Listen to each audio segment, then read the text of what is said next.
তেলাওয়াতকৃত আয়াত ও বর্ণিত হাদিসকে কেন্দ্র করে আমি আমার আলোচনার বিষয় নির্ধারণ করেছি মাসাইলে কুরবানি।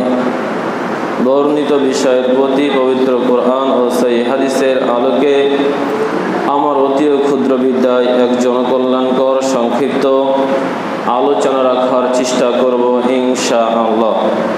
সম্মানিত উপস্থিতি, আপনারা আলোচনার বিষয় অবগত হয়েছেন মাসাইলে কুরবানি।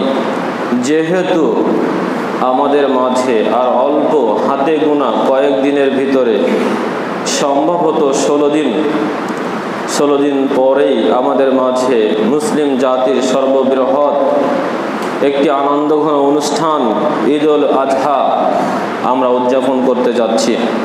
এই ঈদুল আজহা উদযাপনের সবচেয়ে বড় যে বিষয়টি সেটা হচ্ছে কুরবানি করা। কুরবানির মধ্য দিয়ে মুসলিম জাতি এই ঈদুল আজহাটিকে স্মরণীয় এবং বরণীয় করে রাখেন ইনশাআল্লাহ। এই কুরবানি সম্পর্কে আমাদের কিছু নিয়ম নীতি বিধিবিধান জানা অতীব প্রয়োজন। যদিও আমরা জানি, তারপরে বছর শেষে আমাদেরকে আবারও পুনরায় সেই কথাগুলো স্মরণ করিয়ে দিতে হয়, যাতে করে আপনার আমার ভিতরে ঘুমন্ত সেই বিবেকটি আবার জাগ্রত হয়ে আমরা যেন কুরবানির এই অনুপ্রেরণা নিয়ে ঈদুল আজহার দিন শারঈ পন্থায় কুরবানি আদায় করতে পারি। সম্মানিত উপস্থিতি, আরবি কুরবান শব্দটি ফার্সি বা উর্দুতে কুরবানি, যার অর্থ হচ্ছে নৈকট্য লাভ। পারিভাষিক অর্থে আপনি বলতে পারেন আল কুরবানু মা ইয়াতাকাররাবু বিহি ইলাল্লাহি তাআলা।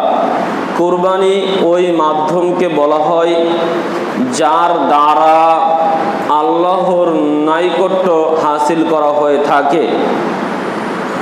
প্রচলিত অর্থে ঈদুল আজহার দিন শারঈ পন্থায় আল্লাহকে সন্তুষ্ট করার উদ্দেশ্যে যে পশু জবাহ করা হয়ে থাকে তাকে বলে কুরবানি। এটা জিলহজ মাসের 10 তারিখে রক্তিম সূর্য উদয় হওয়ার সাথে সাথেই এই কুরবানি সম্পাদন করা হয় বলে এটাকে বলা হয় ইয়াউমুল আজহা। সম্মানিত উপস্থিতি, অতএব কুরবানির মূল লক্ষ্য উদ্দেশ্য হচ্ছে আল্লাহর নৈকট্য লাভ, আল্লাহর সান্নিধ্য লাভ, আল্লাহর ভালোবাসা অর্জন। কুরবানির গুরুত্ব অপরিসীম। কুরবানির ভিতরে মুসলিম জাতির ঐতিহ্য নিহিত রয়েছে। এ বিষয়ে আমাদের আল্লাহ সূরা হজের 36 নম্বর আয়াতে বলেন, ওয়াল বুদনা জাআলনাহা লাকুম মিন শাআইরিল্লাহি লাকুম ফিহা খায়র। আল্লাহ রাব্বুল আলামিন বলছেন, আর এই কুরবানির পশুর মধ্যে আমি রেখেছি তোমাদের জন্য নিদর্শন, এটা তোমাদের জন্য কল্যাণকর।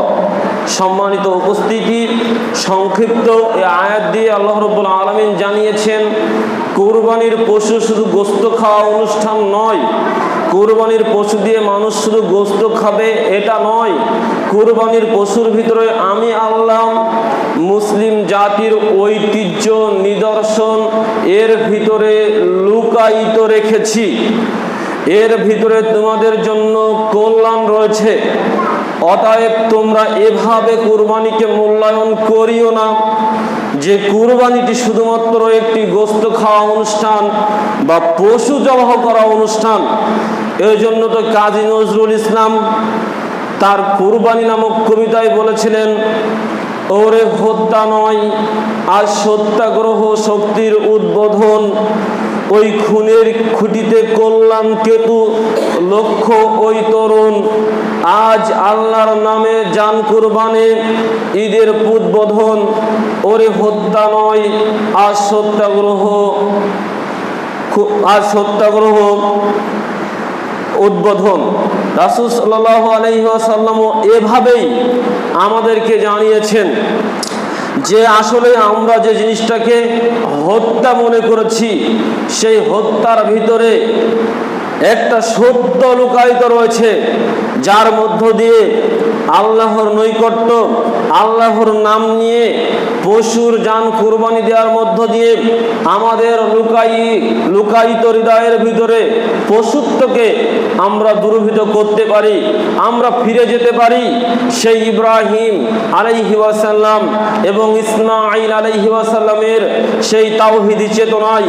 ইব্রাহিম আলাইহি ওয়াসাল্লাম যেমন আল্লাহকে রাজি খুশি করার জন্য তার পুত্রকে কুরবানি দিয়েছিলেন, এবং ইসমাঈল আলাইহি ওয়াসাল্লামও যেমন আল্লাহকে সন্তুষ্ট করার উদ্দেশ্যে নিজের জীবনকে সুরের নিচে পেতে দিয়েছিলেন, সেই ঐতিহ্য, সেই নিদর্শন এই কুরবানির মধ্য দিয়ে আমরা বয়ে থাকি, আমরা প্রকাশ করে থাকি।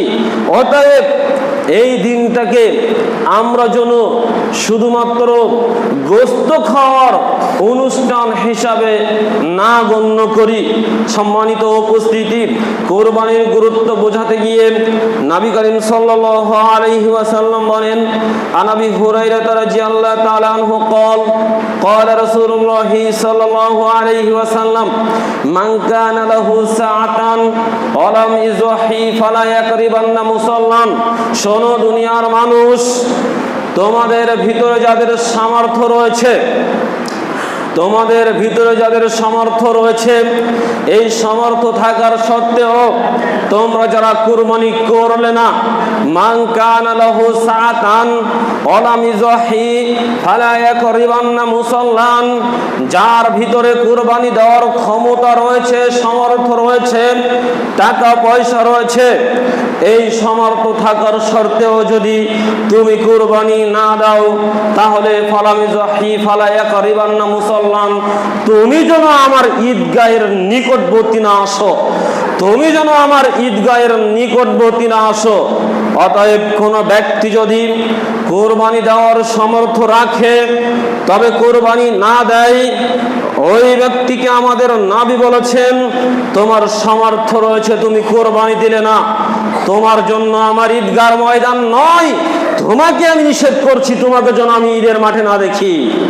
সম্মানিত উপস্থিতি, অতএব সামর্থ্য থাকলেই কোরবানি দিতে হবে, এ মর্মে এ হাদিস বর্ণিত হয়েছে। সামর্থ্য কাকে বলে? ওই যে আপনি বুঝে নিয়েছেন, জাকাতের যে একটি সামর্থ্য রয়েছে, নিসাব রয়েছে, 52 ভরি রূপ্য এবং 7.5 ভরি স্বর্ণ, হিসাব স্বর্ণের হিসাব অনুযায়ী ওই 3-4 লক্ষ টাকা, 4 লক্ষ কি 4.5 লক্ষ টাকা, রূপের হিসাব অনুযায়ী 70-80 হাজার টাকা, এই টাকা যদি আমার কাছে থাকে তাহলে আমি কুরবানি দেব, এমন একটি হয়তো আপনি হিসাব কষেছেন, এই হিসাব আপনার জাকাতের হিসাব, এটা কুরবানির হিসাব নয়। কোরবানির হিসাব হচ্ছে এই, আপনার পরিবার পরিজন চালিয়ে, খাওয়া দাওয়া মিটিয়ে একটি সামান্যতম যদি কোরবানি করার ক্ষমতা আপনার কাছে উদ্বৃত্ত টাকা থাকে 2-5 হাজার, যে যা দিয়ে আপনি একটা কোরবানি কিনতে পারবেন, আপনার পারিবারিক চাহিদা মেটানোর পরে যদি আপনার কাছে 2-5 হাজার টাকা গচ্ছিত থাকে বা আপনি এই সম্পদের মালিক হন, তাহলে আপনাকে কোরবানি দিতে হবে, আপনাকে লাখো টাকার মালিক হতে হবে। এখানে এ সমর্থর কথা বলা হয়নি। পরিবার চালিয়ে যদি আপনি ক্ষমতাবান হন, কিছু টাকা থেকে যায়, তাহলে আপনাকে কোরবানি দিতে হবে, এখানে এই সামর্থ্যের কথাই বলা হয়েছে। আমাদের নিকটে অনেকেই প্রশ্ন করে, হুজুর আমার বাড়িতে ঘরের ভিতরে 100 বস্তা 200 বস্তা ধান রয়েছে, ধানের দাম কম, এজন্য বিক্রয় করছি না, তবে এখন আমার কাছে মূলত কোনো টাকা নেই, আমি এখন খুবই অভাবী, বরঞ্চ আমি লোকের কাছ থেকে কিছু ধার দেনা করে বর্তমান সময়ে সংসার চালাচ্ছি, আমাকে কি কোরবানি দিতে হবে? জি, আপনাকে কোরবানি দিতে হবে, কারণ আপনি তো ফকির নয়, আপনি তো ঋণী নয়, আপনার যে ওই বাড়িতে চাউল ধান রয়েছে, মনে তো আপনি টাকার মালিক হয়ে রয়েছেন, যদি বাড়িতে আপনার চাল এ জাতীয় কিছু না থাকতো, গচ্ছিত সম্পদ, আর আপনি ঋণ দিনা থাকতেন, তাহলে আপনার উপরে কুরবানি নয়। তবে আপনার বাড়িতে তো ওই চাউল রয়েছে, ওই ধান রয়েছে, অথবা গম রয়েছে, ডাউল রয়েছে, ইত্যাদি ইত্যাদি জিনিস আপনি মজুত করে রেখেছেন, পরে বিক্রয় করবেন। অতএব দেখা যাচ্ছে আপনি টাকার মালিক, বিক্রয় করলেই আপনি ওটা ঋণ পরিশোধ করতে পারবেন। ওটাকে ঋণ বলে না। ঋণ তাকে বলে সামনে কিছু দেখা যায় না, যদি ঋণ হয়ে যায় শোধ করার কিছু নেই, এটাই হচ্ছে ঋণ। আপনি ব্যাংকে 2 লাখ 5 লাখ টাকা রেখেছেন, এখন হয়তো আপনার কাছে 2-5 হাজার টাকা নেই, এখন চলতে আপনার খুবই কষ্ট হয়ে যাচ্ছে, কিন্তু ব্যাংকে আপনার 5 লাখ 10 লাখ রয়েছে। আপনি বলছেন, হুজুর আমার কাছে তো এখন টাকা নেই, আমি তো এখন সামর্থ্যবান না, আমি কেন কোরবানি দেব? ওই যে আপনার ব্যাংকে টাকা রয়েছে, চেক বই সই করলেই তো 2-5 লাখ টাকা আপনার কাছে চলে আসবে। আপনি নিজেকে অসহায় মনে করছেন কেন? আপনি ঋণী নয়। এভাবে যদি আপনি ঋণী মনে করেন, তাহলে বুঝতে হবে ওই বর্তমান সময়ে যারা ওই সরকারকে কর ফাঁকি দেয়, জানেন তো, বর্তমান সময়ে যারা সরকারকে কর ফাঁকি দেয়, ব্যাংকে যদি একটা নির্দিষ্ট অঙ্কের টাকা থাকে, তাহলে ওই টাকার উপরে সরকার কর বসিয়ে দেয়। এজন্য যারা অধিক টাকার মালিক, তারা কি করে, নিজের নামে অল্প কিছু টাকা রাখে, স্ত্রীর নামে রাখে কিছু, ছেলের নামে রাখে কিছু, মেয়ের নামে কিছু রাখে, বাবার নামে কিছু রাখে, শাশুড়ির নামে কিছু রাখে, অন্যের নামে কিছু রাখে। এমন কোনো ব্যক্তির নামে রাখে সে নিজেও জানে না আমার নামে ব্যাংকে টাকা রয়েছে, কারণ বিভিন্ন নামে রেখে ও সরকারকে বুঝাতে যায় যে আমার কাছে তো টাকা নেই, আমি আপনাকে কিভাবে কর দেব। ও কর ফাঁকি দেওয়ার জন্য এটা করেছে। ঠিক আপনিও বর্তমান সময়ে যদি ওই চাউল ডাউল গম বাড়িতে রেখে, অথবা ব্যাংকে 2-5-10 লক্ষ টাকা রেখে দিয়ে এবার খালি হাতে বলেন যে আমার হাতে তো এখন টাকা নেই, আমি কিভাবে কোরবানি দেব, তবে ওই ব্যক্তির মতো আপনি যে সরকারকে কর ফাঁকি দেওয়ার জন্য ওই ব্যাংকের টাকা বিভিন্ন জায়গায় রেখেছেন, আপনিও আল্লাহকে ফাঁকি দেওয়ার জন্য ওই ধান কিনে রেখেছেন, চাউল কিনে রেখেছেন, গম কিনে রেখেছেন, ব্যাংকে টাকা মজুদ করে রেখেছেন।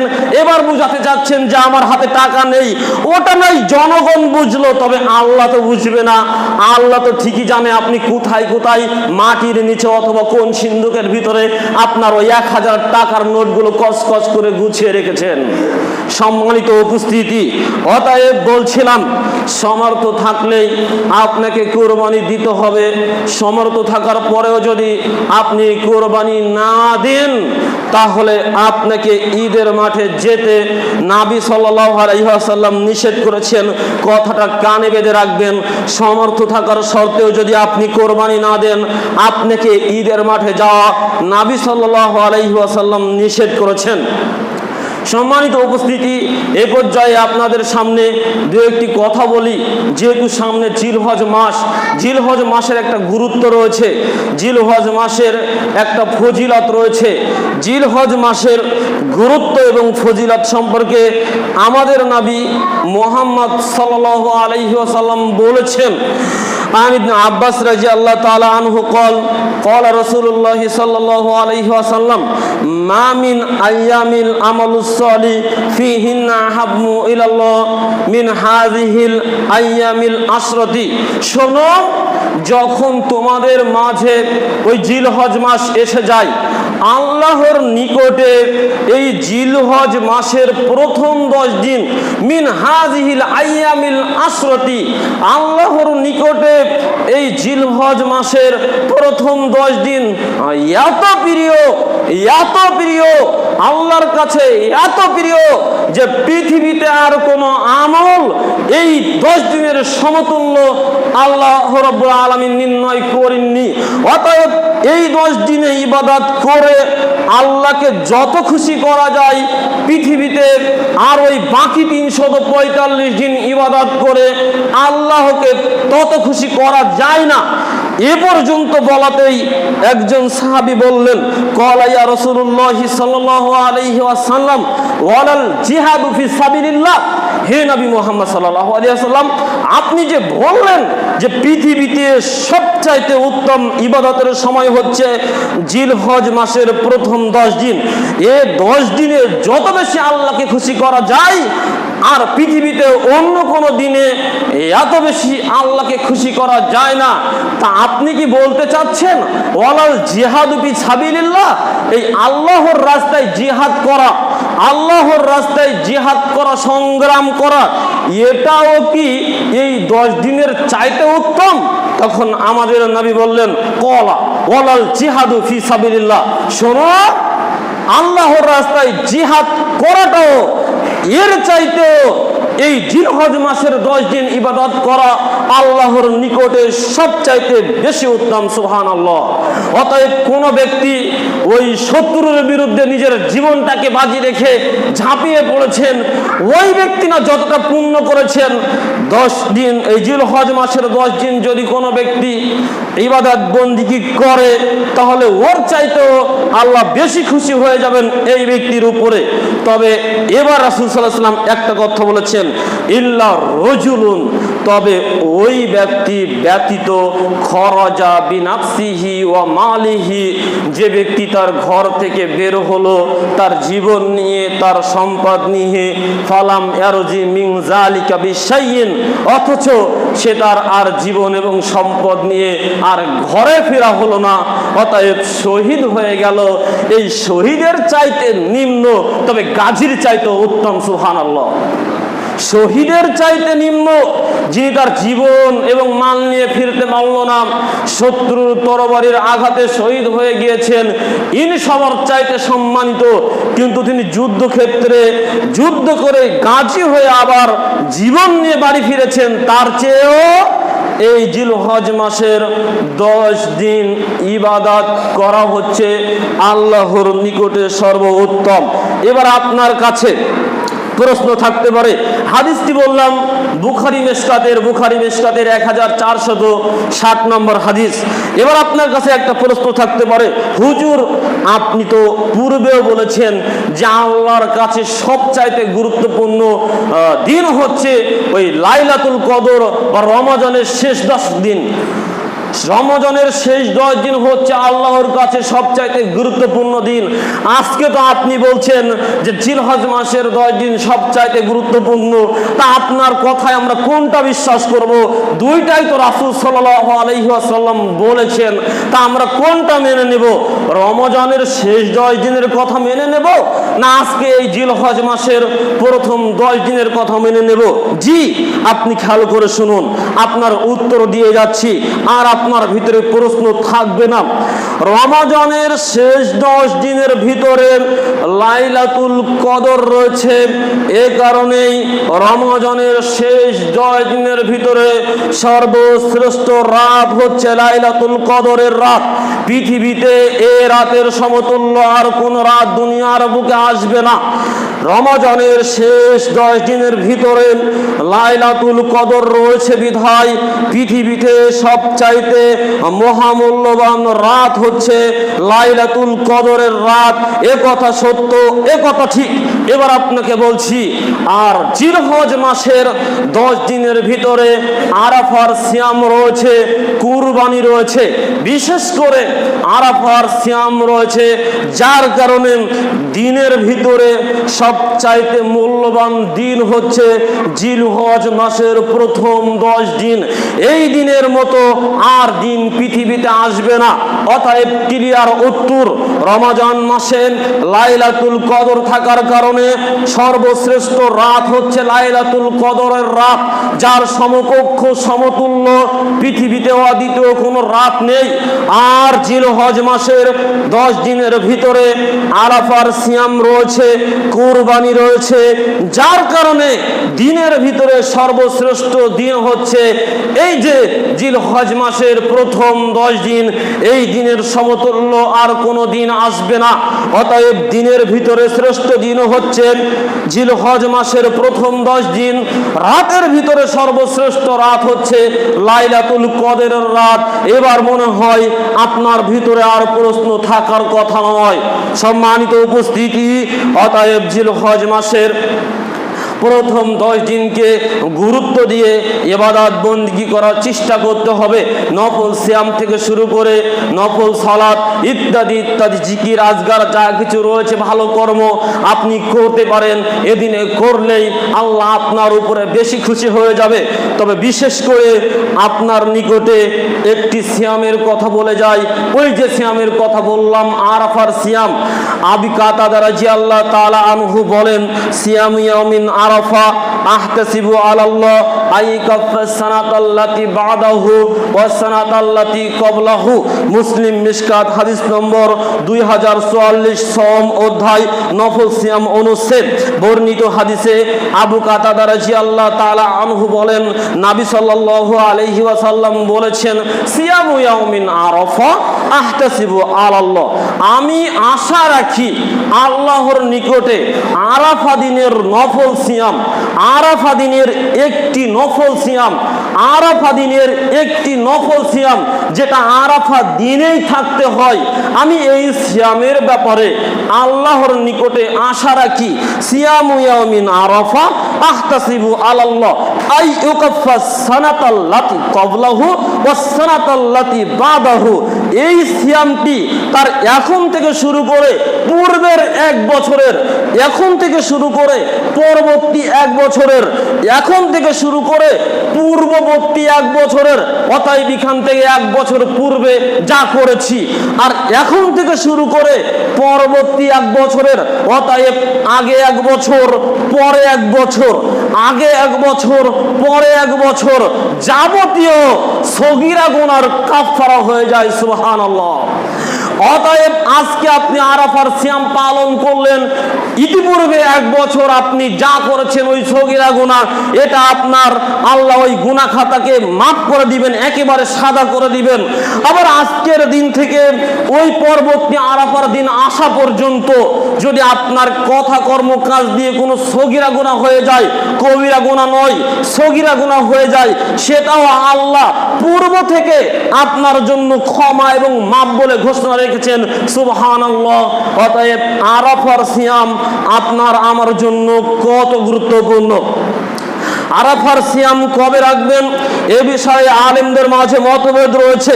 কেউ কেউ বলেছে সৌদি আরবে যেদিন হাজিরা আরাফার ময়দানে অবস্থান করে, অতএব 9 জিলহজ, ওই দিন বাংলাদেশে 8 জিলহজ হয়, ওই দিনই আপনাকে সৌদির সাথে মিল করে আরাফার সিয়াম পালন করতে হবে। আবার কেউ কেউ বলেছেন যে জি না, যেহেতু ওটা সৌদির আরাফা আর বাংলাদেশে যেহেতু 9 জিলহজ আরাফা হয়ে থাকে, অতএব বাংলাদেশে 9 জিলহজ আপনাকে আরাফা সিয়াম পালন করতে হবে। এখন প্রশ্ন হলো, হুজুর দ্বন্দ্ব তো বাদিয়ে দিলেন, 8 তারিখেও থাকতে বললেন, 9 তারিখেও থাকতে বললেন, তা আমরা কি সৌদি আরবের 9 তারিখ থাকবো না বাংলাদেশের 9 তারিখ থাকবো? সম্মানিত উপস্থিতি, যেহেতু আলেমগণের সিদ্ধান্ত অনুযায়ী তারা বলতে চায় যে আরাফাটা যেহেতু ওই সৌদিতেই হয়ে থাকে, অতএব আরাফা দিনের সাথে এই সিয়ামটাকে খাস করা হয়েছে। এই দৃষ্টিভঙ্গিকে সামনে রেখে অধিকাংশ আলেমের মতামত যে বাংলাদেশের সময়ে 8 জিলহজ আপনাকে এই আরাফার সিয়াম থাকতে হবে, অতএব কুরবানির 1 দিন 2 দিন পূর্বে। সম্মানিত উপস্থিতি, তবে দ্বিতীয় যে মতামতটি রয়েছে সেটাও ফেলে দেওয়া যায় না। এই জন্য 2টি মত একত্রে আপনাদের সামনে পেশ করে আমরা একটা সাবলীল বক্তব্য দিতে চাই। সেটা হচ্ছে এই, যেহেতু আমরা আপনাদের মাঝে একেবারে ক্লিয়ার ফতোয়া দিতে ব্যর্থ হচ্ছি, সেজন্য আপনাদেরকে বলতে চাই, যেহেতু জিলহজ মাসের 1 তারিখ থেকে 10 তারিখ পর্যন্ত সিয়াম রাখা যায়, 9 তারিখ পর্যন্ত সিয়াম রাখা যায়, সেহেতু আপনি যদি ওই 8 এবং 9 দুইটা দিন সিয়াম থেকে দেন, তাহলে ইনশাআল্লাহ একটা আরাফার সিয়াম হয়ে যাবে আর একটা নফল সিয়াম হয়ে যাবে। আল্লাহ রাব্বুল আলামিন যদি এভাবে করতে দেন তাহলে হয়তোবা অতি উত্তম হবে। যদি দুটা করতে পারি মতনৈক্য এড়িয়ে, আর যদি দুইটা না করার সমর্থ হয়, তবে অধিকাংশ আলেমের সিদ্ধান্ত অনুযায়ী, ফতোয়া অনুযায়ী বাংলাদেশের 8ই জিলহজ, সৌদি আরবের 9ই জিলহজ আপনি আমি আরাফার সিয়াম পালন করব ইনশাআল্লাহ। আল্লাহ রাব্বুল আলামিন আপনাকে আমাকে অন্তত একটি দিন আরাফার সিয়াম পালন করার তৌফিক দান করুন। সকলে বলি আল্লাহুম্মা আমিন। আরো একটি বিষয় আপনাদের সামনে উপস্থাপন করতে চাচ্ছিলাম, যেটা হচ্ছে এই, যখন জিলহজ মাস এসে যায়, আমরা যারা কুরবানি করতে পারি, কুরবানি দেওয়ার ক্ষমতা রয়েছে, তাদের জন্য একটা বিধান রয়েছে। আমরা ইতিপূর্বে এ বিধানটি জেনেছি যারা কুরবানি দিতে পারে না তাদের জন্য, কিন্তু না, হাদিসের বাক্যটি আপনি একটু খেয়াল করে দেখুন তো আল্লাহ রাসূল কাদের কথা বললেন। আন উম্মে সালামা রাদিয়াল্লাহু তাআলা আনহা ক্বালাত ক্বালা রাসূলুল্লাহ সাল্লাল্লাহু আলাইহি ওয়াসাল্লাম। উম্মে সালামা রাদিয়াল্লাহু তাআলা আনহা বলেন, রাসূল সাল্লাল্লাহু আলাইহি ওয়াসাল্লাম বলেছেন, ইজা দাখালাল আসরু, যখন তোমাদের মাঝে জিলহজ মাস প্রবেশ করে, ওই প্রথম 10 দিন যখন এসে যায়, ফারাদা বাযুকুম আইযাহি ফালা ইয়ামুসসা মিন শিরিহি ওয়া আযফারিহি, তোমাদের ভিতরে যারা ওই কুরবানি দেওয়ার ক্ষমতা রাখে, ওয়া আরাদা বাযুকুম আইযাহি, তোমাদের ভিতরে যারা আরাদা ইচ্ছা পোষণ করে কুরবানি দেওয়ার ক্ষমতা রাখে, তারাই শুধুমাত্র তাদের এই হাতের নখ, চুল ইত্যাদি যা লোম রয়েছে, হাতে পায়ের নখ, চুল ইত্যাদি কর্তন করা থেকে তোমরা বিরত থাকবে। এ কথাটি মুসলিম মিশকাতের 1459 নম্বর হাদিসে উম্মে সালামা রাদিয়াল্লাহু তাআলা আনহা রাসূল সাল্লাল্লাহু আলাইহি ওয়াসাল্লাম থেকে আমাদের মাঝে বর্ণনা করে শুনিয়েছেন। অতএব এই হাদিস পেশ করে আপনাকে বলতে চাচ্ছিলাম, আমরা যারা কুরবানি দেওয়ার ক্ষমতা রাখি অথবা কুরবানি দেওয়ার জন্য ইচ্ছা পোষণ করেছি, ওই জিলহজ মাসের চাঁদ ওঠার পূর্বেই এই 10 দিন হাত, পায়ের নখ, চুল, দাড়ি ইত্যাদি কোনো জায়গা হতে কোনো অংশ কর্তন করতে পারবো না। এভাবে আপনাকে সজাগ থাকতে হবে। অতএব জিলহজ মাসের চাঁদ ওঠার পূর্বেই আপনি আপনার হাতের নখ কেটে ফেলবেন, আপনার পায়ের নখ কেটে ফেলবেন, মোচ কেটে ফেলবেন ইত্যাদি ইত্যাদি। যেখানে আপনার কাটা প্রয়োজন বোধ মনে করেন সেখান থেকে আপনার সবকিছু কেটে আপনি সাফ করে রাখবেন। আর জিলহজ মাসের চাঁদ উঠলে আপনি কাটবেন না। একটা জয়ীফ সূত্রে বলা হয়েছে, যদি সাধারণ মানুষ এভাবে চুল নখ কর্তন করা থেকে বিরত থাকে আর ঈদুল আজহার সালাত আদায় করার পরে এসে ওটাকে কর্তন করে, তবে আল্লাহর নবী বলেছেন যে ওই ব্যক্তিদের আমল নামায়ও একটি কুরবানির সওয়াব লিখে দেওয়া হবে। সুবহানাল্লাহ। অতএব আমরা সকলেই এই হাদিসটিকে মান্য করার চেষ্টা করব। যখন জিলহজ মাসের চাঁদ উঠে যাবে তখন যেন আমরা আর আমাদের এই হাত পায়ের নখ কর্তন না করি। আল্লাহ রাব্বুল আলামিন এই হাদিসের উপরে আমল করার তৌফিক দান করুন। সকলে বলি আল্লাহুম্মা আমিন। বলছিলাম কুরবানির বিষয়ে, কুরবানির পশু কেমন হবে? কুরবানির পশু হওয়া লাগবে উত্তম। রাসূল সাল্লাল্লাহু আলাইহি ওয়াসাল্লাম বলেছেন, লা তাজবাহু ইল্লা মুসিন্না, ও দুনিয়ার মানুষ তোমরা মুসিন্না ব্যতীত কুরবানি দিও না। ও দুনিয়ার মানুষ তোমরা মুসিন্না ব্যতীত কুরবানি দিও না। এ কথা আমাদের নবী মুসলিম মিশকাতের 1455 নম্বর হাদিসে বলেছেন। মুসিন্না কাকে বলে? ওই দাঁত ভেঙে দাঁত উঠেছে, ওই দুধে দাঁত ভেঙে দাঁত উঠেছে যে দুম্বা দুম্বি, ছাগল, ভেড়া, উট, গরু, এই পশু প্রাণীকেই মুসিন্না বলে। অতএব বয়সের হিসাবেই 1 বছর শেষ করে 2য় বছরে পদার্পণকারী গরু, ছাগল, দুম্বা দুম্বি, ভেড়া, ভেড়ি, আর 2 বছর শেষ করে 3 বছরে পদার্পণকারী গরু এবং 5 বছর শেষ করে 6 বছর পদার্পণকারী উট, এই বয়সে সাধারণত একটা ছাগল ছাগি দুম্বা দুম্বি গরু বা উটের দাঁত ভেঙে দাঁত উঠে থাকে। অতএব আপনাকে কুরবানি দিতে হবে উত্তম পশু দিয়ে, যা স্পষ্ট কানা, স্পষ্ট খোরাক, জরাজীর্ণ এ জাতীয় কোনো পশু দিয়ে কুরবানি চলবে না, কোরবানি হবে না। কোরবানির পশু হওয়া লাগবে মোচা তাজা, উত্তম এবং বয়সপ্রাপ্ত। এ বিষয়টি খেয়াল রেখে আপনাকে কুরবানি দিতে হবে। কুরবানি পশু মূলত 3 শ্রেণী পশু দিয়ে হয়ে থাকে। উট এর 2 শ্রেণী ছেলে এবং মেয়ে, গরু এর 2 শ্রেণী ষাঁড় এবং গাভী, এবং ছাগল যেটাকে আমরা খাসি এবং মেয়ে ছাগল বলে থাকি। আর খাসির অন্তর্ভুক্ত হচ্ছে দুম্বা দুম্বি, ভেড়া ভেড়ি। অতএব দুম্বা দুম্বি, ভেড়া ভেড়ি, ছাগল ছাগি, গরু গাভী এবং উট উটনি দিয়ে এই পশু শ্রেণী দিয়ে কুরবানি দেওয়া যায়। তবে আলেম শ্রেণীর মতামত হচ্ছে এই যে মহিষ্ঠ হচ্ছে ওই বাহিমাতুল আনআম গরুরই অন্তর্ভুক্ত। তবে একটু ইখতিলাফ রয়েছে। আলেমরা বলতে চাই যেখানে হামেশাই অনায়াসে গরু ছাগল উট দুম্বা দুম্বি ভেড়া ভেড়ি পাওয়া যায়, সেখানে ওই মহিষ দিয়ে কুরবানি না করাটাই উত্তম। তবে যদি এমন কোনো এলাকা হয়ে যায় যে সেখানে গরু ছাগলের কোনো আনাগোনা নেই, উট পাওয়া যায় না, অনেক দাম বেশি, গরু ছাগলও ক্রয় করা যায় না, অ্যাভেলেবল পাওয়া যায় সেটা হচ্ছে মোষ, তাহলে তারা যদি মোষ দিয়ে কুরবানি করেন তাহলে আলেমগণ বলেছেন যেহেতু সেটা বাহিমাতুল আনআম তা দিয়ে কুরবানি হয়ে যাবে। তবে সাধারণভাবে মহিষ দিয়ে কুরবানি না করাই উত্তম। আল্লাহ রাব্বুল আলামিন আপনাকে আমাকে এই বিষয়গুলো খেয়াল রেখে কুরবানির পশু চয়ন করার সক্ষমতা দান করুন। সকলে বলে আল্লাহুম্মা আমিন। সম্মানিত উপস্থিতি, কুরবানি কিভাবে করবেন, ভাগা করবেন না একা করবেন, এ বিষয়ে মা আয়েশা রাদিয়াল্লাহু তাআলা আনহা বলেন রাসূল সাল্লাল্লাহু আলাইহি ওয়াসাল্লাম কুরবানির দিন একটি সাদা কালো সিংওয়ালা ছাগল আনতে বললেন এবং সেটাকে জবাহ করলেন এই বলে বিসমিল্লাহি তাকাব্বাল মিন মুহাম্মদ ওয়া মিন আলি মুহাম্মদ ওয়া মিন উম্মতি মুহাম্মদ, এভাবে বলে নিজ পরিবার উম্মতের পক্ষ হতে তিনি সাদা কালো একটি ছাগল কুরবানি দিয়েছিলেন। বিদায় হজের ভাষণে নবী করিম সাল্লাল্লাহু আলাইহি ওয়াসাল্লাম উপস্থিত জনতাকে ডেকে বলেছিলেন, ইয়া আইয়ুহান নাস, হে মানব সকল, আজকে যারা তোমরা উপস্থিত রয়েছো, ইয়া আইয়ুহান নাস ইন্না আলা কুল্লি আহলি বাইতিন ফি কুল্লি উজিহাতিন, হে মানুষ সকল জেনে রাখো তোমাদের উপরে প্রতি বছর একটি করে কুরবানির বিধান আমি নবী মুহাম্মদ সাল্লাল্লাহু আলাইহি ওয়াসাল্লাম রেখে গেলাম।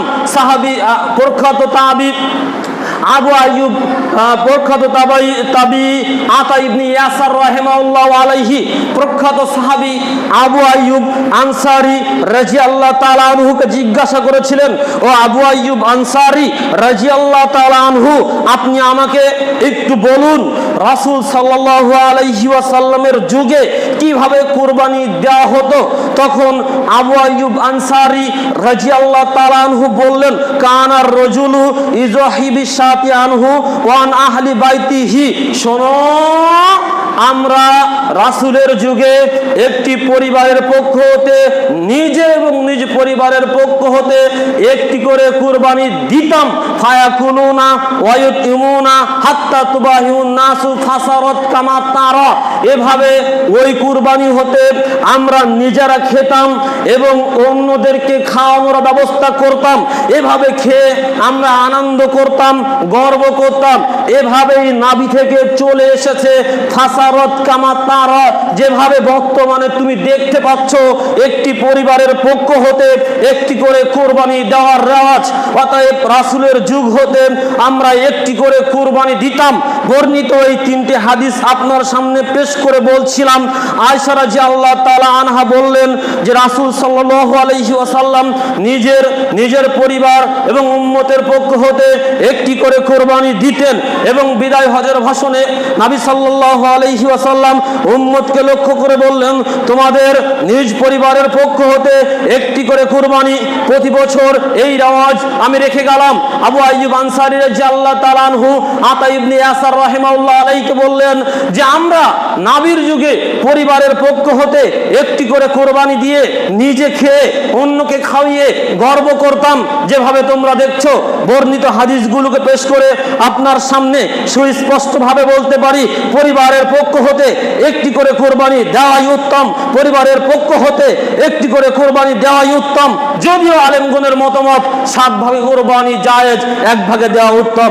যদিও আলেমগণের মতামত 7 ভাগে কুরবানি দেওয়া জায়েজ, 1 ভাগে দেওয়া উত্তম। এ বিষয়ে ইবনে আব্বাস রাদিয়াল্লাহু তাআলা আনহু বলেন, কুন্না মা রাসূলুল্লাহ সাল্লাল্লাহু আলাইহি ওয়াসাল্লাম ফি সাফারিন, আমরা নবী করিম সাল্লাল্লাহু আলাইহি ওয়াসাল্লামের সাথে সফরে ছিলাম। ফাজালাল আজহা, এমত অবস্থায় সফরে থাকা অবস্থায় আমাদের মাঝে ঈদ উল আজহা এসে গেল। ফাস্তারাকনা ফিল বাকারাতি সাবআতুন ওয়া ফিল বাঈরি আশারাতুন, আমরা একটা গরুতে 7 জন এবং একটি উটে 10 জন হয়ে কুরবানি করেছিলাম। এই হাদিসটি পরিষ্কার একটা বোঝা যায়। ইবনে আব্বাস বলছেন, আমরা রাসূলের সাথে সফরে ছিলাম।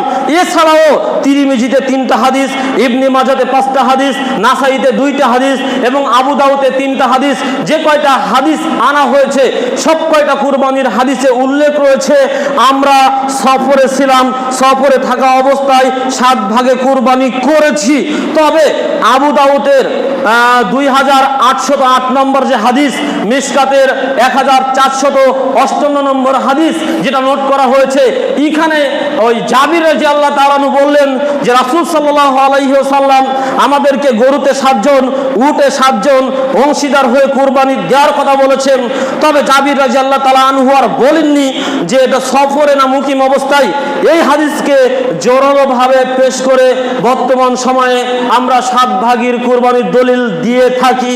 এজন্য আলেমরা বলেছেন যে 7 ভাগে দেওয়া জায়েজ, যেহেতু জাবির রাদিয়াল্লাহু তাআলা বলেছেন সেখানে সফর এবং মুকিমের কথা উল্লেখ নাই। পূর্বের আর বাকি 10-11টা সব হাদিসেই সফরের কথা উল্লেখ রয়েছে। তাই আমরা আপনাদের সামনে বলতে চাচ্ছিলাম যে যদিও 7 ভাগে কুরবানি দেওয়া জায়েজ, তবে সব হাদিসকে এক জায়গায় করে কথা বলতে পারি, একই দেওয়াটাই উত্তম। আর কুরবানি হচ্ছে জানের কুরবানি, কুরবানি হচ্ছে জানের কুরবানি, কুরবানি হচ্ছে আল্লাহর সন্তুষ্টের জন্য। অতএব গোস্তের দিকে না তাকিয়ে নিজ পরিবারের পক্ষ হতে একটি করে কুরবানি দেওয়াটাই উত্তম বলে মনে করে যায়। 7 ভাগে কুরবানি দিলে অনেক প্রশ্ন থেকে যায়, হয়তো আপনার টাকা হালাল, আমার টাকা সুদের, আপনার টাকা হালাল, আমার টাকা ঘুষের, আপনার টাকা হালাল, আমার টাকা জমি ফাঁকি দেওয়ার, আমার টাকা অন্যকে মারিং কাটিং করার, আমার টাকা ডাকাতি করার, আমার টাকা ছিনতাই করার। আপনি 5 ওয়াক্ত সালাত আদায় করেন আমি জানি, আপনি তাহাজ্জুদ সালাত আদায় করেন আমি জানি, আপনি যাকাত প্রদান করেন আমি জানি। আমি 5 ওয়াক্ত সালাত আদায় করি না, তাহাজ্জুদ তো অনেক দূরের কথা, যাকাত তো দূরের কথা, বরং গরিব মিসকিন ফকিরকে দূর দূর করে তাড়িয়ে মিশিয়ে দিই। আপনার ওই সুন্দর টাকার সাথে আমার টাকাও মিশিয়ে কুরবানি করলেন, তাহলে আপনার ওই কুরবানিটা কি আপনার মনের দিক থেকে তৃপ্তিদায়ক হলো? এই জন্য আপনাকে বলছিলাম একাকি কুরবানি দেওয়ার চেষ্টা করবেন। যদিও আলেমরা 7 ভাগে কুরবানি দেওয়ার অনুমতি দিয়েছেন, ঐকান্তিক নিরুপায় হয়ে যদি না পারেন এক মনা, তখন হয়তো আপনার জন্য এটা হতে পারে। তবে জোরালো আবেদন আপনার কাছে যে একাকি কুরবানি দেওয়ার চেষ্টা করবেন। আর আপনার সামনে একটা গজল বলে আমরা আলোচনা শেষ করে দেব, যেহেতু সময় শেষ হয়ে গিয়েছে। তবে একটা গজল বলার অনুমতি আপনাদের কাছে চেয়ে নিচ্ছি যে 7 ভাগে কুরবানি দিলে মূলত যে চিত্র ফুটে ওঠে তার একটা কথা আপনাদের সামনে ওই গজলের মাধ্যমে বলবো, বক্তব্যের মাধ্যমে নয়। 7 ভাগে কুরবানি দিলে কি হয়? জিলহজেরই চাঁদ উঠেছে দরবার হলো শুরু, জিলহজেরই চাঁদ উঠেছে দরবার হলো শুরু। হাদিস মতে পাওয়া গেল 7 জনে এক গরু, 7 জনে কুরবানি দেব ঠিক করেছি ভাই। উঁচা তাজা গরু কিনলে গোস্ত বেশি পাই। এই বলিয়া সবাই মিলে বাজারেতে গেল, উঁচা তাজা গরু দেখে কুরবানি কিনিল। ঈদের নামাজ পড়ে এসে জবাই করলো গরু, সেখান থেকেই হলো বাপু ঝগড়া লাগা শুরু। সলিমউদ্দিন চোখ ইশারায় কলিমুদ্দিন বলে, কলিজা আর মক্সা কিংবা বটির পিঠের তলে। সলিম বলে, কলিমুদ্দিন সত্য কথা বটে, খালি কাটির হাড় দেখি তা সিনা গেল কটে। হাড় হাড্ডি সবই আছে, সিনা কিংবা নাই। গুবরা বলে, বিদেশেতে চালান হয়েছে ভাই। গুইয়া বলে, গুবরা কিন্তু ঝগড়া লাগার জম, নিজের ভাগাত বেশি করে পরের ভাগাত কম। এই বলিয়া হুড়াহুড়ি লাগলো পিটা পিটি, কেউ বা এসে করে রে ভাই গোস্ত সিটা সিটি। সাত ভাগে কুরবানি করে একই হলো দশা, একেবারে মিটে গেল গোস্ত খাওয়ার আশা। এমন কামার না করিব নাকে মাটি ভাই, এমন কামার না করিব নাকত মাটি ভাই। যা হবার তো হয়ে গেল, চলো বাড়ি যাই। আল্লাহ রাব্বুল আলামিন আপনাকে আমাকে সকলকে পবিত্র কোরআন এবং সহিহ হাদিসের বুঝদান করে এবং জিলহজ মাসের এই ফজিলাতপূর্ণ 10টি দিন ইবাদত বন্দিকে নিয়ে এসে আমল করার তৌফিক দান করুক। আল্লাহ রাব্বুল আলামিন আপনার আমার কুরবানিকে সহজ করে দিন, কবুলযোগ্য করে দিন। আল্লাহুম্মা আমিন।